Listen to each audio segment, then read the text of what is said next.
इन्फोस्पार्क्स learning में आपका हार्दिक स्वागत है। आज हम वर्डप्रेस के परिचय के बारे में सीखेंगे। यदि आप वेबसाइट डेवलपमेंट की दुनिया में नए हैं, तो ये अध्याय आपके लिए एक मजबूत आधार तैयार करेगा। सबसे पहले जानते हैं कि वर्डप्रेस क्या है।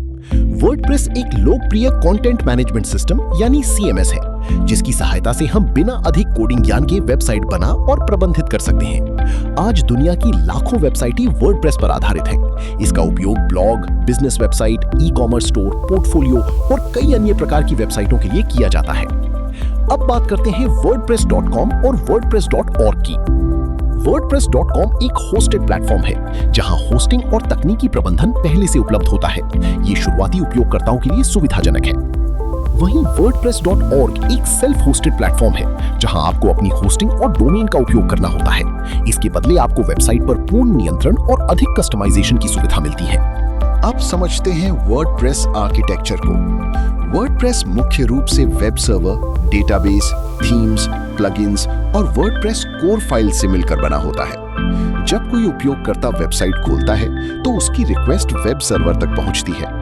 वर्डप्रेस आवश्यक डेटा डेटाबेस से प्राप्त करता है और उसे वेबसाइट के रूप में उपयोगकर्ता के सामने प्रदर्शित करता है। अब सीखते हैं कि वर्डप्रेस को लोकल होस्ट पर कैसे इंस्टॉल किया जाता है।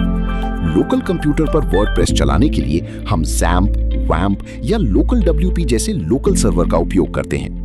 सबसे पहले लोकल सर्वर इंस्टॉल करें। इसके बाद अपाचे और MySQL सेवाओं को प्रारंभ करें। फिर PHP MyAdmin में एक नया डेटाबेस बनाएं। वर्डप्रेस की फाइलें डाउनलोड करके htdocs फोल्डर में कॉपी करें। इसके बाद ब्राउजर में लोकल होस्ट के माध्यम से इंस्टॉलेशन प्रक्रिया पूरी करें। अब जानते हैं होस्टिंग सर्वर पर वर्डप्रेस इंस्टॉल करने की प्रक्रिया। सबसे पहले एक डोमेन नेम और वेब होस्टिंग खरीदें। फिर होस्टिंग कंट्रोल पैनल में लॉगिन करें। एक नया डेटाबेस बनाएं और वर्डप्रेस फाइलें सर्वर पर अपलोड करें। इसके बाद डेटाबेस की जानकारी दर्ज करके इंस्टॉलेशन विजार्ड पूरा करें। अब आपका वर्डप्रेस वेबसाइट उपयोग के लिए तैयार हो जाएगा। आइए अब वर्डप्रेस डैशबोर्ड को समझते हैं। डैशबोर्ड वेबसाइट का कंट्रोल सेंटर होता है। यहाँ से आप posts, pages, media files, themes, plugins, users और वेबसाइट सेटिंग्स को आसानी से प्रबंधित कर सकते हैं। पोस्ट सेक्शन का उपयोग ब्लॉग लेख प्रकाशित करने के लिए किया जाता है। पेजेस सेक्शन में हम अबाउट अस, कॉन्टैक्ट अस और अन्य स्थायी पेज बनाते हैं। मीडिया लाइब्रेरी में इमेज, वीडियो और दस्तावेज संग्रहित किए जाते हैं। अपीयरेंस सेक्शन से वेबसाइट की थीम और डिजाइन नियंत्रित किए जाते हैं। प्लगइन्स की सहायता से वेबसाइट में नई सुविधाएं जोड़ी जाती हैं। अंत में वर्डप्रेस की फाइल और फोल्डर स्ट्रक्चर को समझते हैं। WP एडमिन फोल्डर में एडमिन पैनल से संबंधित फाइलें होती हैं। WP कंटेंट फोल्डर में थीम्स, प्लगइन्स और अपलोड संग्रहित रहते हैं। WP इंक्लूड्स फोल्डर में वर्डप्रेस की मुख्य कोर फाइल्स मौजूद होती हैं। WP config.php file database configuration के लिए उपयोग की जाती है। इन फोल्डर्स और फाइलों की समझ वर्डप्रेस डेवलपमेंट और ट्रबल शूटिंग के लिए अत्यंत महत्वपूर्ण है।